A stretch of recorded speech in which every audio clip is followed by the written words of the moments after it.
insights like personalization webinar. I am planning to have a quick chat with Ritesh, Rajesh, as well as Manikanta, who have joined us today in this discussion. So, Arun, would you want to do a quick introduction of the panelist before we start? Arun or Venkat, anyone? I think I would suggest that speaker could do the introduction quickly, as in taking 10 to 20 seconds. I would request, yeah, thanks, man. I think I would request all the speakers to turn on their videos, and then we could get started with a brief introduction and directly jump on to the question. Thanks, Varun. Sure. Thanks everyone for joining in. So I think Ritesh, you can go ahead with a quick introduction, and I think followed by Rajesh and Manikanta. That would be great.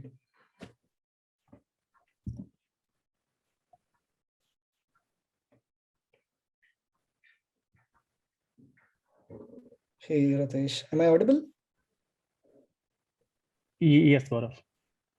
Yes, you are now. Okay. Sorry, I've been a little under the weather. Just tested COVID positive around day before yesterday, but I'll try my best to be.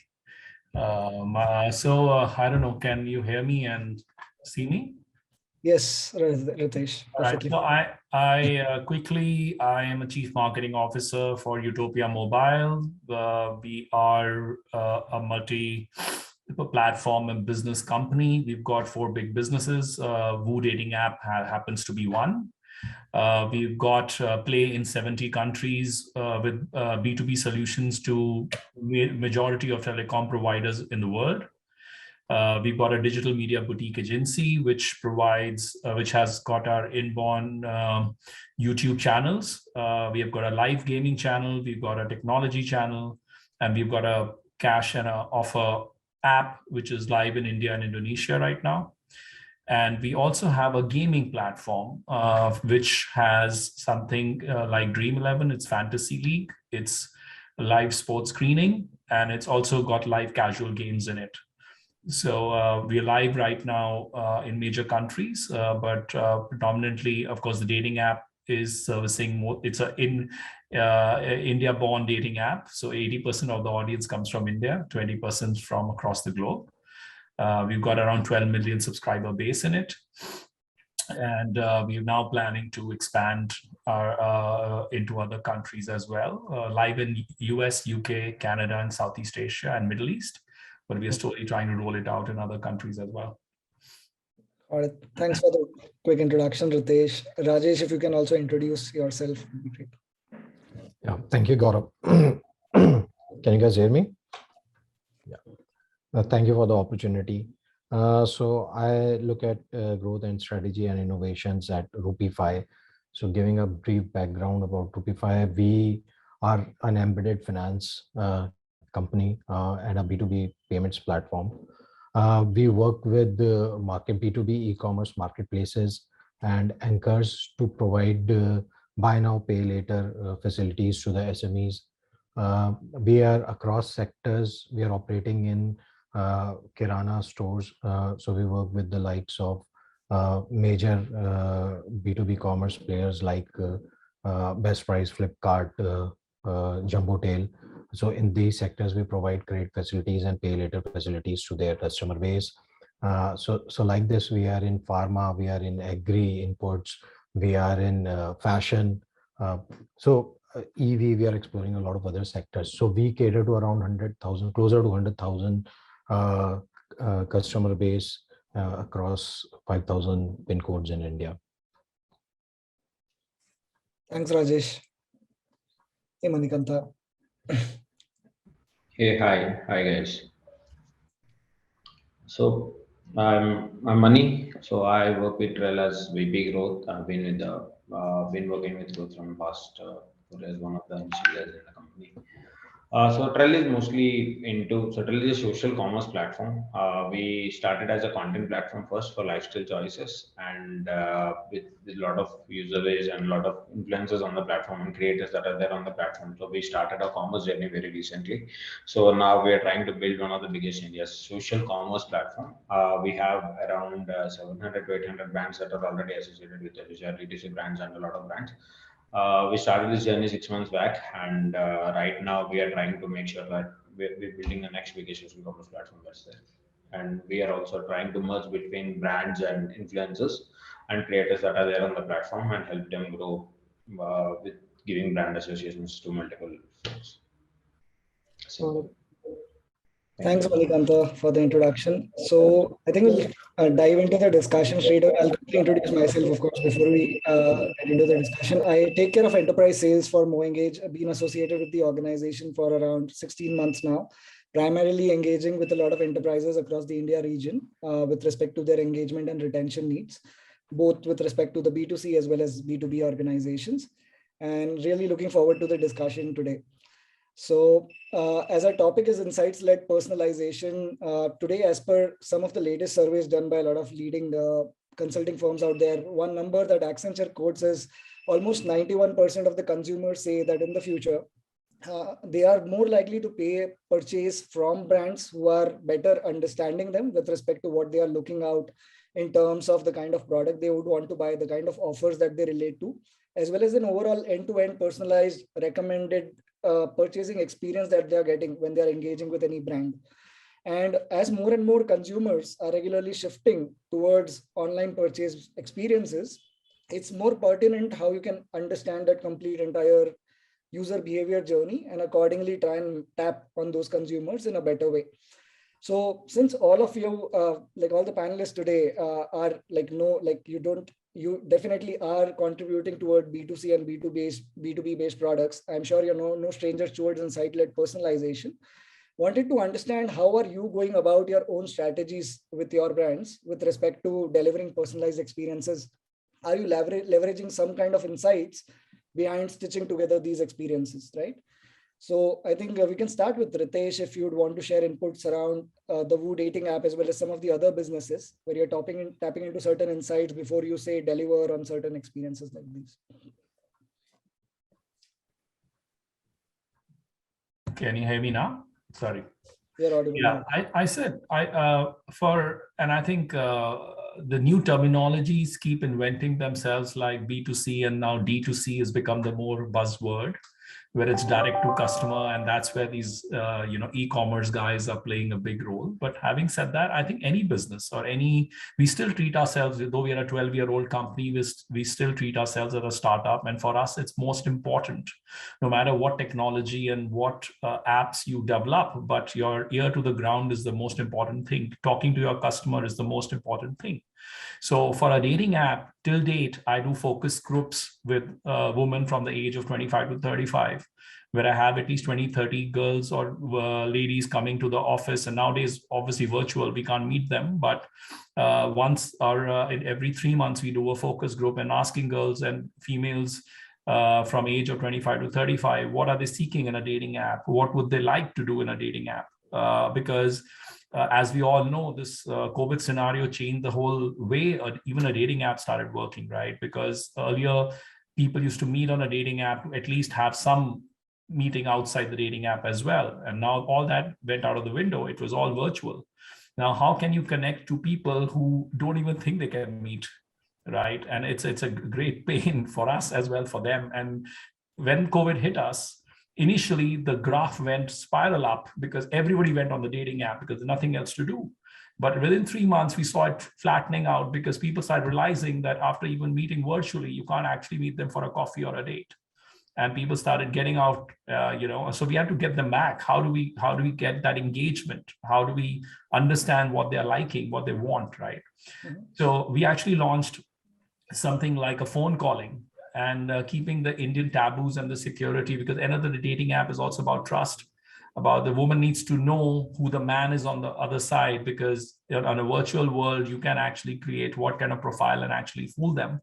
So they need to have the trust to call. So we have launched this Woo calling feature after talking to a lot of girls and females. And what is the security they are seeking? So we have given a personalization kind of a feature for them where only a woman can call a man on a dating app. He only can receive a call. He can't dial her back. And when she calls, he can't get her number. That's through the Woo app. So you can't get a female's number. You can't know her name until she discloses it. and she will not, and it's not through a WhatsApp call, it's not through us, it's through our technology. And he can only receive, he can never dial back.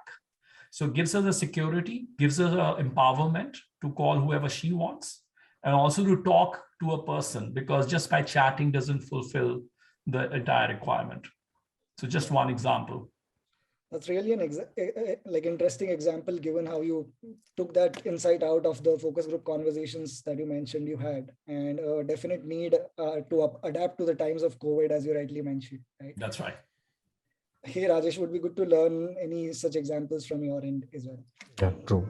So because given the profiling of the customers that we, or the business that we are there in terms of underwriting the customers, understanding the risk, we have to personalize each of the customers, right? So that is an innate part of our business itself. Given that we work with a lot of B2B marketplaces and they offer transactions to their customer base, and we provide the credit lines on behalf of these marketplaces to the customers, there is a whole lot of there is risk involved. There is the pricing feature that needs to be understood. There is the repayment journey. So we have to, in a way, create the credit line for each of the customers separately. So there is a personalization in terms of how we underwrite the customers. So for example, for some customers, if there is a riskier profile, I'll walk through in terms of the activations of these credit lines. So what we do is we collect the cash flow data or the transaction behavior of that customer with the marketplaces. So that is at that level, we work very closely with our the clients or the marketplaces that we work with. We also look at the bureau score of these customers, whether it's a thick file, whether it's a thin file, whether they do have any bureau score at all. And since we believe in financial inclusion, we want to give these credit lines to the larger segment of the customers, because the growth of our customers or of our clients depends on how many players they can transact on the pay later, because the B2B journey, the norm is to pay later, because it's an inventory based game, and when they sell it to their consumers, they get the payments back, and then they can move it up the supply chain, right? So it becomes very important. So the intent is to have that financial inclusion and give it to the larger segment of their customer base, the credit lines. So our approval rates are in the range of 70 to 80%. And how do we arrange that? We give personalized credit lines to each of these customers in terms of when we are going through the journey. We to the less riskier customers who have a longer engagement with the marketplaces, it's a 3-click kind of onboarding journey that we provide to our customers, right? So we collect their personal KYC in terms of Aadhaar. We may or may not collect their business KYC, and that's about it. We have already underwritten that customer based on the engagement that he has had, and we provide the credit line. So more often than not, as soon as they create the credit lines, they are able to transact through the credit line on the marketplaces. So this is a very useful feature for our marketplaces or anchors also, because it provides them upliftment in terms of the transactions that customers are doing on their platform. They do not have a scientific way of underwriting these customers, but when we come into the play, that becomes a very scientific journey. So given the COVID situation for the last couple of years, we became a very important partner in enabling these transactions on their platform. Got it. Certainly makes sense. I believe, as you mentioned, while it is of course a B2B domain, each and every SMEs, as you mentioned, the decision making is happening at an individual level basis, a lot of parameters. And to come out with the decision, I think definitely it's a personalized product experience itself altogether, where you're giving a certain credit line basis these. Manikanta, would be good to know any examples from your end as well. Yeah, so at Trell, I think personalization is the heart actually. So we know that we are into video as a space specifically, and catering to every individual needs based on their whatever interest that they have.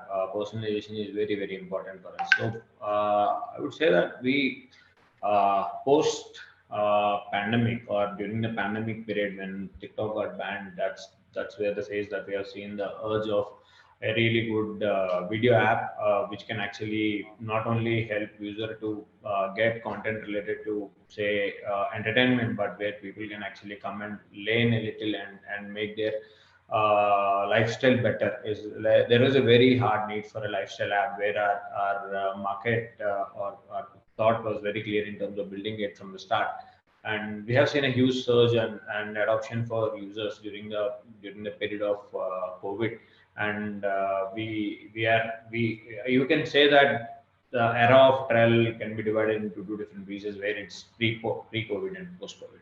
Okay, I think the whole company or the bigger numbers and the greater numbers that we started seeing around, say, month on month 300x 400x growth is basically because people are at home right now. They could not go out much and they would love to watch content, and making personalized content or giving them that personalized experience to each and every user, catering to their interests that they have already based on the platform. Maybe they would have told us that these are the kind of interests that they have, or they would have the pattern that they have observed and the user behavior that we have generated in terms of what kind of videos can keep the user engaged, and at the same time how exactly these videos can add a lifestyle value to every user, right? That's the core important. That's the heart of Trellis, right? That's on the part of the content side, and we have other universe where we have started, which is basically the commerce side, right? So personalizing the content that is available on the platform, and then making sure that we have relevant information that is being passed to each and every, either the creator or the consumer, and making them to take a really how to explain, it's a very decision in terms of making a purchase, right? That's something that we are trying to solve as social commerce completely, where there are KOLs that are coming onto the platform. They are on the platform who basically are experts at their particular domain or the field that they are in, and they create a lot of valuable content for the consumer that's coming onto the platform, and the consumer comes to basically have a look at the content that is available and then make an informed decision about the purchase that they wanted to do, right? That's something that we started enabling, and personalization played a very key role, because imagine that you have thousands of creators that are available out there in the market right now, out of which there are very less number of creators who basically have that subject matter expert in terms of what exactly are they good at, or what exactly they wanted to create a video, creating that kind of content. And we help these content to be shown to relevant people and make them give them a brand or a product, and giving them really good attributes or discount on, and at the same time giving them an e-commerce angle to it to make a lifestyle decision and making the transaction. This all happens through our personalization. So there are people who, if you look at our platform, right, maybe if you see beauty, you can call us, there are a lot of videos, or there are 60% of the content or 50% of the content might be related to beauty, but at the same time we also need to personalize the experience for those customers who are coming onto the platform, not only for beauty as a category, but we also know that the affinity of beauty is also lying with, say, fashion, is also lying with, say, any specific brand. So now you can drill it down to each and every level, saying that, okay, beauty, then what kind of brands they're interested in, what exactly are the products they're looking for, and what kind of products they will be more interested in, bringing new products that are there available in the market, which are fairly new brands, right? Like, say, the D2C brands that are emerging brands that are coming onto the platform, helping them to launch their product onto Trell, giving them really good experience and making their product innovative product features or innovative product, say, products that they have that they can communicate with the creators with the help of creators and take it out to the market. That's something created the whole journey. And I would say that without personalization, I don't think the whole journey is possible at all. Personalization has to be incorporated at very minute level for trial. It might be at a content stage, commerce stage, engagement stage, creator stage, consumer stage. People might come only for watching creators videos, so you can't push them to buy a product. At the same time, you need to help them in terms of getting their feed created. Every individual feed is basically curated, handpicked, and we use our AI and ML to make sure that we are giving them good feed so that they keep engaged with the platform. Good to learn how, like, of course, this entire last couple of years phase helped a positive uplift in the business. And interestingly, being a lifestyle app, you're blending the best of course, engaging users via content, and then, of course, driving their shopping behavior towards relevant categories. Cool. Also, coming to, of course, the next point, wanted to know if there are any specific things, like while you have given certain examples, if there are any recommendations for brands out there in terms of any specific initiatives that have worked really well for you in terms of insights-led personalization again, what would that be like, if in case you have some examples to share? You're asking me? Yeah, Manikanta, I think you can start. Yep. So, see, couple of insights from what we have learned from Trell or on the go when we are building the platform, right? See, we are a vernacular first platform. So we have a lot of users who are coming onto the platform who are not very comfortable in English, or they would love to have a conversation or a platform where they can use it in their native language, right? And you also have this region specific hyper local audience who basically would love to know what exactly in their particular community. So Trell is all about having multiple communities, right? So we built great communities and we have matched communities with interests, and we know that Bengali, there are a specific set of people who would love to have food in a specific way. Okay, so now taking this use case, right? So how can you personalize an experience not only for Bengali as an audience or people language speaking audience of Bengali, but how can you specifically personalize or give them a curated thing which basically can cater to Bengali, and then try to understand what exactly their interest or affinity is and try to serve that kind of content to those users. So that's something that's very, very important. And that actually helped us a lot. So now if you see our 60% of the content that we have on the platform or the user consumes in the native language, right? That means the notifications that we send or the marketing message that we give or the way how we engage, the way how we help creators to find topics or the way how creator creates the video onto our platform, it's completely based on vernacular is one thing that really helps. And the second thing is how can you map the KOLs with a brand or the kind of products that are very important, right? So applying a logic or so I can say that the personalization here played a very vital role, where if you see there are specific set of creators, like there are thousands of creators who basically are into fashion as a category. Every creator can become a fashion expert, but if you could drill down and give them a very personalized experience in terms of, yeah, you are into Western clothing as a piece and that is where your expertise lies, maybe you have to start creating and engaging your audience more from that angle.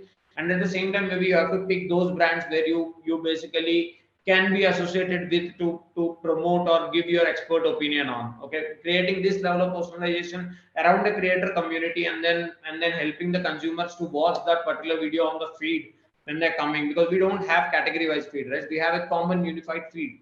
So when the user comes, making sure that we are serving this kind of content to them is something that really helped Trell increase the retentions, increase our time spent, and at the same time increase the transactions as well. Got it. So chalking out, of course, what's working better for specific audiences with respect to language, as well as the kind of like competencies with on the creator side as well. Marrying them is something that really. It would be good to learn from your end if like if there are any specific things that have worked really well, and also in your business's vernacular or focus. I'm not very sure what specific target segments you're targeting, but yeah, you can share some insights there as well. Well, some of them are like, for example, our YouTube channel, which is on technologies right now in English and Hindi. But as Manikanta was also saying that, we also want to increase it to other languages. So right now I'm looking at working out something in Tamil, Marathi, Bangla as well, and expanding our horizons on technology as well. We've got a 500,000 base, but I feel that getting into regional languages will help us better, because then you're more personalizing that content and taking technology to each and every household in India and becoming part of their lives, because technology is becoming, and this is all about anything to do with technology, be it smartwatches, be it gadgets, it's like another 91 mobile or NDT TV, but I want to make it more regional, because I feel that it makes a lot of difference, because catering to particular segment in India in a different way. But I'm just thinking an example. In fact, Manikanta was mentioning it. One thing which and I'm sure all of you also would relate to it. We all get Gmail, so many spam mails on a day-to-day basis. But suddenly with some sales on your subject line saying, "Hi, Ritesh, I've got this for you, you will get that attention and you will click on it to see what it is all about. I think that to me, just giving another example, worked brilliantly for our dating as well as our YouTube channel, because from the back end, we could actually customize these emails to people on their specific names. It does two things. One, it helps you to go into the direct inbox, because Google is not easy to crack these days. It puts you on the promo and doesn't come on the main inbox. They have also become smarter with time, so you have to work around it. And firstly, so it gets into your main email. And secondly, your click ratio on those kind of emails go tremendously on high, because suddenly you could see a 12 to 15% click rate, which never happened on emails. And also got you to deliver personalized messages to customers, be it promo offers, be it subscriptions, be it any new video which was coming on. And we saw subscribers and views going up on the technology channel just by sheer making sure that the email is crafted well and sent to the right customer. Sometimes makes a huge difference. Secondly, also personalizing the name from which it comes from. So if it says, hi, Woo, sending you an email, you will discard it again, right? It comes from somebody from Woo, it makes a huge difference, right? So if it says Sakshi, growth manager, Woo, writing to you, it makes a huge difference. So I think those are small things which I think a marketer or a growth manager needs to take care of. Having that connect with the customer on small things that you do make a huge difference on your business. Absolutely. I think that's an excellent example when it comes to personalizing through emails, and that channel really working out when you're doing it differently and utilizing it well. Rajesh, if you have any points to add, would be happy. I mean, very fair points by both the panelists, actually, Ritesh and Manikanta. In our case, we are catering to a different audience. We are not restricted to tier one kind of kiranas only or SMEs only. We cater to deeper into the Bharat of it, tier 3, tier 4. So both these points are very important in terms of how we are communicating with our customer base, because for our clients, we are the growth partners, right? So the more and more he's able to avail the credit lines, the transaction for that marketplace grows many folds. So it is very important to have that kind of an engagement with these customers. So we definitely do the multilingual thing because we are in Kannada, we are in Tamil, we are in Telugu, Hindi, Punjabi. So these are as a customer journey in terms of onboarding and communications that we do, we definitely are multilingual. Just Hindi and English does not cut it for us. Maybe at a tier 1 level, but deeper down, we are multilingual. Not just from the notification communications, but in terms of all other touch bases, whether it is voice, whether it is IVR, whether it is assistant going to these customers. So that's the most important focus for us into having that comfort level. And more importantly, from a financial instrument perspective, these customers are a little wary of what kind of credit product I am going to, what are the interest rates. So we have a very strong content team or communications team that keeps the credit products awareness among the SMEs, because the marketplaces that we work are savvy, they understand technology, and they know credit products and their needs, what are the processing fees and interest rates. So from the SME perspective, we make sure that we personalize these credit products and their awareness, what are the penal interests, if any, if they go delinquent. So all that communication is in the multilingual aspect that we were talking about. Secondly, since it's the bureau based thing that is involved, we communicate with a lot of pictorials, like we use the like button that, okay, now the credit period, the credit approval is there for you, and you can avail this to transact on the partner marketplace. Those kind of pictorial engagements and making them aware of the credit products that we have, that goes a long way. Also in terms of the repayment cycles, because we varied repayment cycles for the customer has transacted, the marketplace has delivered goods to them, and they will not be able to keep track of, although we have the SOA and they can visibly go there, but we kind of have an inbuilt automated calendar for reminding them in terms of the payments. We also have automated in terms of what is the major repayment methods that they use, whether it is UPI, whether it is payment on delivery, whether it is net banking. So we have personalized the repayment methods for each of our customers, and reminders ki bhai, it's 3 days, the repayment cycle is coming in, today is the last day in terms of repayment is happening, repayment date is due. So we have personalized that. As I said, for us, it's at the customer level. So personalization is the first thing that we work with. Thanks, Rajesh, for adding that point. Think again, like this conversation could not be complete without discussing, say, what kind of growth you might be experiencing with certain initiatives that you've taken, say, over the last couple of years during these COVID times. So, Manikanta, if in case with a lot of initiatives that you mentioned you took in the last couple of years, if you'd like to share any engagement rates that you saw with certain campaigns that went really viral, like compared to some of the other campaigns, would be good to know.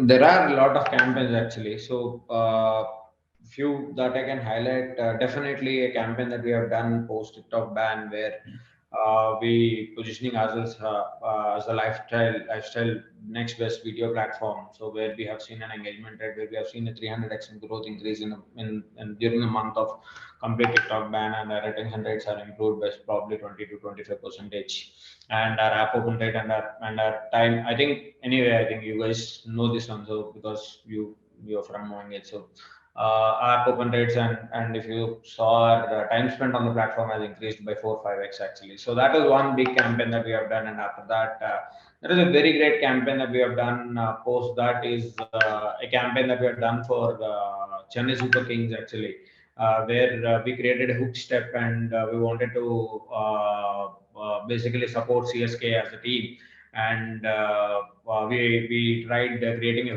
hook step for Dhoni, and which went viral, and that has actually helped in terms of bringing us great growth actually.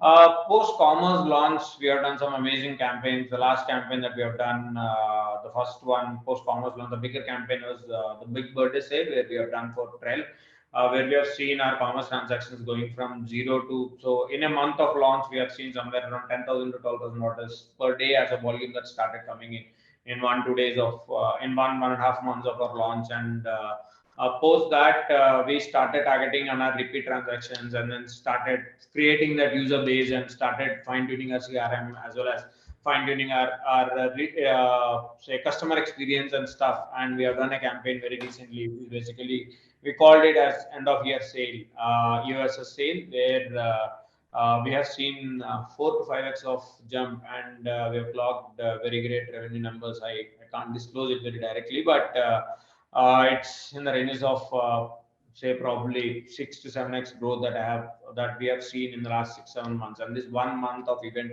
where it was done for 5 days or 6 days, where we have done for a 6-day period, has actually clocked revenues greater than probably 1-2 months of complete Trell commerce journey. So that's something that we have done really amazing.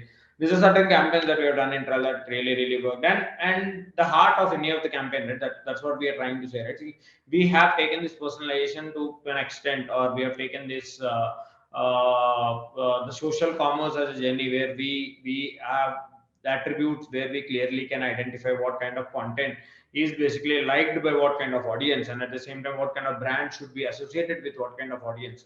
Marinating both these things, and then coming up with a user behavior, and trying to give them the right product at the right time. And at the same time we also take care of replenishment very good. So we exactly know at what time the customer has bought what kind of product, and what time will he need a refill. And we do that targeting really well. We keep our customers engaged with our creators, and creators start publicizing or promoting a lot of products that they would require at very specific point of time, where that actually is one great initiative that we have taken, and stuff like that. So there are a lot of campaigns, and every month is a campaign, right? Yesterday there is a campaign that is going on called Republic Day sale, and we have clocked highest in terms of, so getting orders from paid and CRM and stuff is normal, but getting orders from virality that has happened on that particular campaign actually was so surprising for us. So we clocked 40% of the revenue was actually clocked from that particular channel. So some of the other thing that keeps happening, and we do a lot of A/B testing in the company, and we figure out what exactly is the strategy to go ahead to clock bigger revenues and not to just spend marketing bucks, but to make sure that we are bringing an ROI on top of it. That was there from day one in the organization. We don't want it to go spending heavily on budgets and expecting that the customer would be on the platform. Make sure that the customer journey was very clear on the platform. Give really good importance to the customer.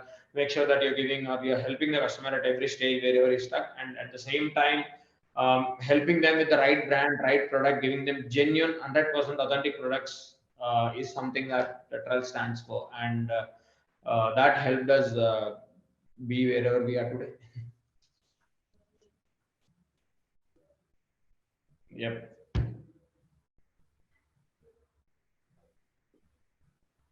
Can you guys hear me? Yeah, I think Gaurav got stuck.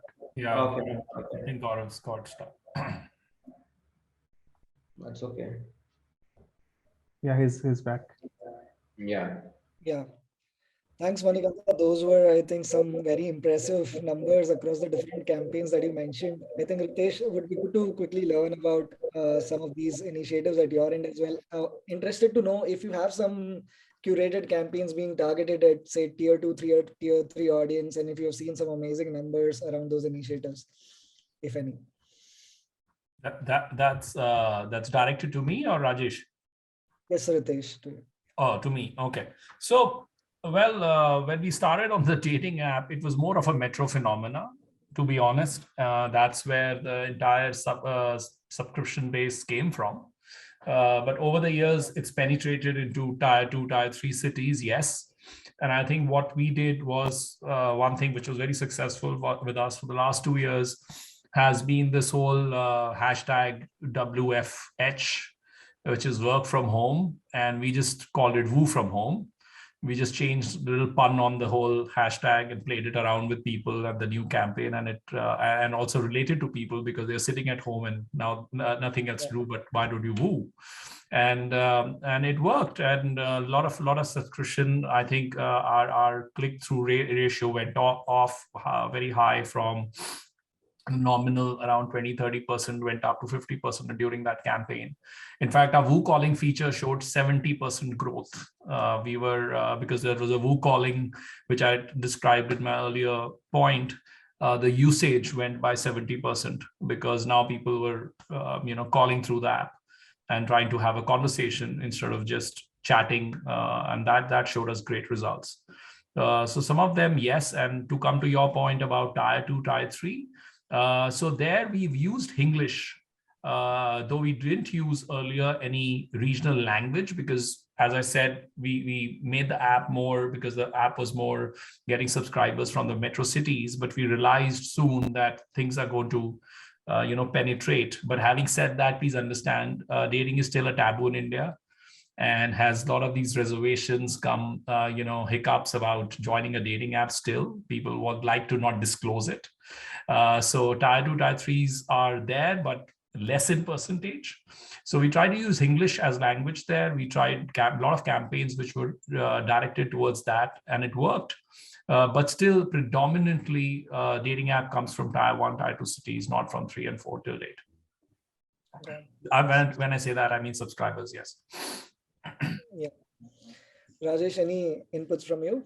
Yeah, so in terms of the campaigns, given we are across sectors, and we are growing 50% month on month, so the growth is not a concern from the activation of credit lines and the transactions. And given that we are across sectors, so there's a cyclicity or seasonality each of these sectors, whether it is agri input, so there is kharif and cash crops kind of a cycle, and the purchase behavior for these SMEs increase accordingly, or if it's kirana, Diwali, or Makar Sankranti, these kind of.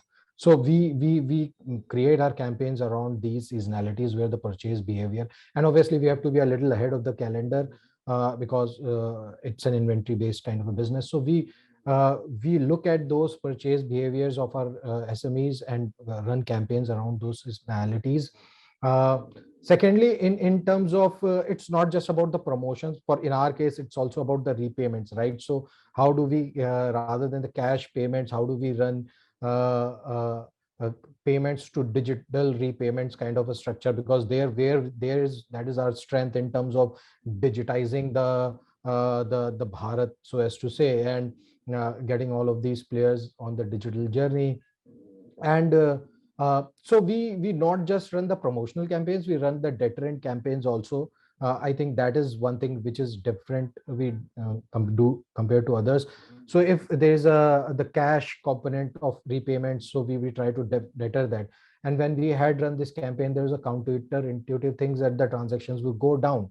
Instead, we were able to have at least 90% of the customers who were repaying in cash, we were able to convert them onto the digital payments of UPI. So that campaign worked out very well for us. Other than the communication, normal utilization campaigns that we do for our customers, we work in tandem with the marketplaces in terms of the offers that they roll out. We participate in those that are standard campaigns that we do. Thanks so much, Rajesh. I think we're a little over time. Just one last thing that we want to ask with each one of you is, if there is one last thing that you would want our audience to take away from this session today in terms of an approach of insights like personalization, what would that one thing be? I think Ritesh, you can go first. Yeah, I just maybe I'm repeating myself, but I think in this whole new age of technology, and with the product managers and the developers being very excited about day-to-day new things happening around you, never lose focus of your customer. I think that's the most important thing. End of the day, no matter what you create as a business, you need to know what your customer wants. You can create a castle, but if your customer doesn't want to live in it, it'll be a waste. So keep engaging with your customers and keep talking to them regularly, because they will set the path for you. If your product is loved by your customer, your business will be successful. That's all I have to say. And personalization happens after that. So to me, that's the most important thing, even when the world moves to 2030. But keeping the ear to the ground is the most important thing. Yeah. Thanks, Ritesh. I think very interesting insight. Again, like sticking back to the basics. Yeah. Manikanta, if you'd want to quickly chip in. So mostly for me, it's the space how vernacular has expanded. That's very surprising to me. And I see a lot of scope there. And it's not only for platforms who are into vernacular, right? It's about any platform that basically would wanted to have great growth and journey. I think going vernacular is the way go forward. And I think people should maybe people it's just a suggestion because it worked really well for us, and we are seeing some great results. So second thing, that always A/B test, figure out maybe A, B, and C, and plan A works, go ahead, then figure out a plan B. If plan B doesn't work, then go with plan C. But have the data handy, crunch the data as much as possible. Figure out where exactly you're losing the customer, or where exactly the customer is having a pain with you, and solve that. I think your customer journey is smooth, and customer will turn loyal to your platform at some point of time. Got it. So constant experimentation, and again, like personalizing in a vernacular manner is something that you're suggesting. Rajesh? I mean, I will totally agree with Ritesh and Manikanta. I mean, I'll say we have the benefit of data to understand the customer. That is what the other businesses might not have, and we should fully utilize that, because as Ritesh said, if you able to get into the mind of the customer, I mean, in our case, if we don't want that digital experience for our customer to be overwhelming. So every extra click for that customer is very, very expensive for us. So we are very cognizant of the fact that when the user experience is there, how does he feel when he is going through this journey?